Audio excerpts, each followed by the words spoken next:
Yes, hello. Ray Troopers and friends. Lakpit sa isa na ginatang itabo karadlaw, no? Actually, ganina, one of my uh, to-do list on ta is to have a TikTok somewhere sa kuan Old Blood Compact site diri sa Bohol sa Tagbilaran City. Wala lang for content. Unya,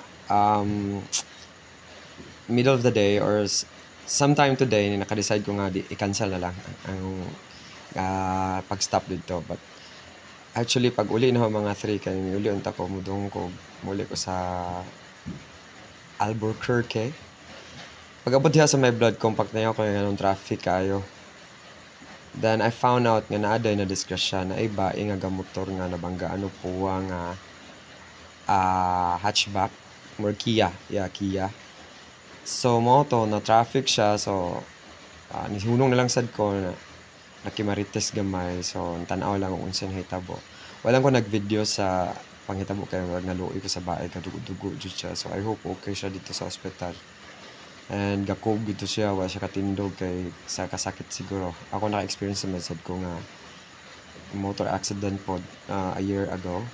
So, grabe sad to siya. So, yeah, one of the grabing experience. Anyway, sa mga to, may abutan mga after a few moment, may abot sa ang tertiary o 117 maguro to.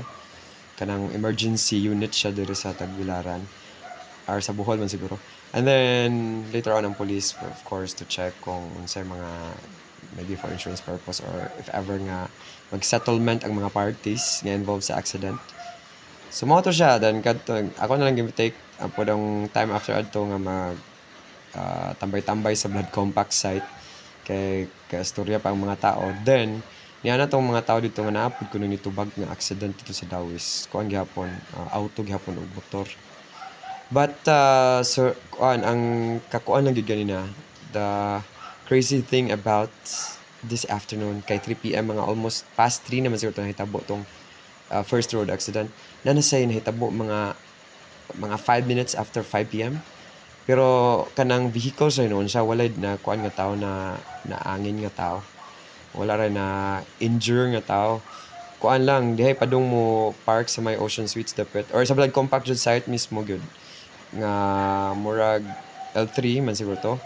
Then dihay ga park nga van nasagi siya. Wa siguro ma-estimate katong padung mo park mutong na abtan gyud.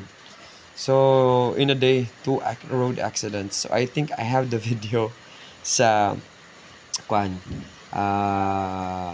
katong ikaduha nga road accident kay may taong involved, so naka-video ra ko, so mo na siya ang video. Guys, there's another road accident here, maybe an hour or 2 hours after ganina nga day bae nga nabanggaan sa red nga sakyanan. Pero at least kani kuan ra mga sakyanan ra, so that's why it's very important kanang insurance sakyanan. Grabe, today September 8 birthday pa naman ni Mama Mary. Grabe, duha ka accident karon. Duha no? Karong hapon diri sa just right in front of the Blood Compact site here in Tagbilaran City, the city of peace and friendship. Grabe. Where's the busy and tertiary na busy sa kuan. Lagi. Need man kay kanang sa insurance. And yes, I took nag-kuan ko, nag-TikTok na lang sad ko dito sa area kay pawa sa Kulba. Kay pakuan sa Malas kay Friday man sad gudron. Pero ang kuan lang taron nga adlaw is birthday ron ni Mama Mary, September 8, 2023. So mora po na siya.